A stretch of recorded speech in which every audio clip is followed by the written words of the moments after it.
कभी किसी को उसके कपड़ों से मत आंकना, क्योंकि जिस लड़के को सबने गरीब कहकर ठुकराया, अगले ही दिन वही निकला कंपनी का मालिक।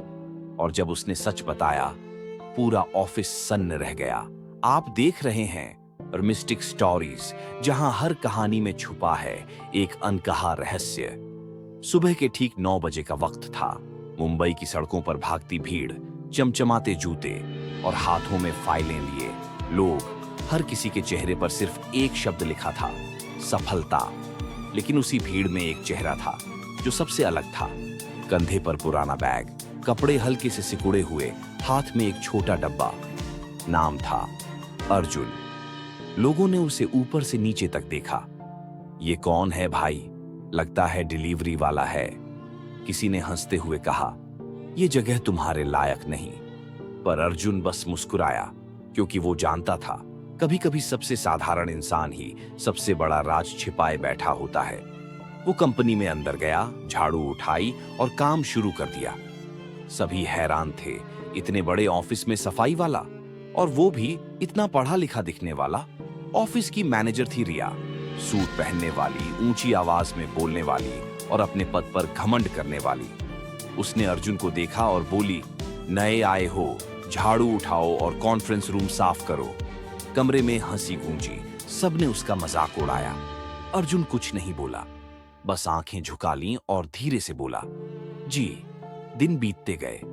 रिया हर दिन उसका मजाक उड़ाती, तुम जैसे लोग नीचे ही ठीक लगते हैं। लेकिन अर्जुन शांत रहा, क्योंकि वो सिर्फ सफाई नहीं कर रहा था, वो देख रहा था कौन सच्चा है, कौन नकली। उस ऑफिस में एक बूढ़ा चौकीदार था, रामू काका, जिसकी आंखों में थकान थी पर दिल में सच्चाई।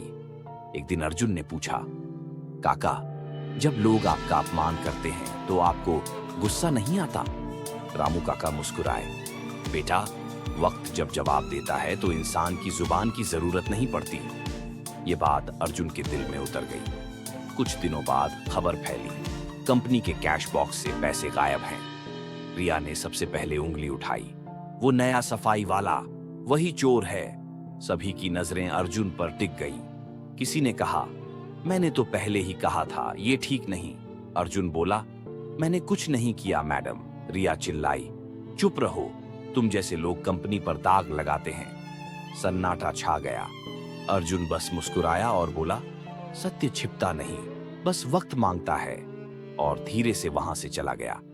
रात को ऑफिस खाली था, सिर्फ सिक्योरिटी रूम में एक हल्की रोशनी जल रही थी। अर्जुन अंदर गया, सीसीटीवी फुटेज खोला और जो उसने देखा, उसने सब कुछ बदल दिया। वीडियो में साफ दिख रहा था, रिया खुद पैसे निकाल रही थी। वो कैमरा मोड़ देती थी ताकि कोई देख न सके। अर्जुन ने वह वीडियो सेव किया। उसकी आंखों में अब एक गहरी चमक थी। वो जानता था अब वक्त उसी का है। अगले दिन सुबह कंपनी के बाहर एक काली BMW आकर रुकी। ड्राइवर ने दरवाजा खोला और बाहर निकला अर्जुन, शानदार सूट में, आत्मविश्वास से भरा हुआ। पूरा ऑफिस सन्न रह गया, सबके चेहरे पीले पड़ गए। थोड़ी देर बाद मीटिंग बुलाई गई। हर कर्मचारी चुप था। अर्जुन मंच पर आया, माइक उठाया और बोला, दोस्तों, मैं वही अर्जुन हूं जिसे आपने गरीब समझा, छोटा समझा, जिसे आपने अपमानित किया। लेकिन आज बताने आया हूं, मैं इस कंपनी के संस्थापक का बेटा हूं। कमरे में जैसे हवा थम गई। रिया की आंखों से डर झलक रहा था। अर्जुन ने स्क्रीन ऑन की, सीसीटीवी फुटेज चलने लगा। हर कोई दंग रह गया। रिया वहीं गिर पड़ी, रोने लगी।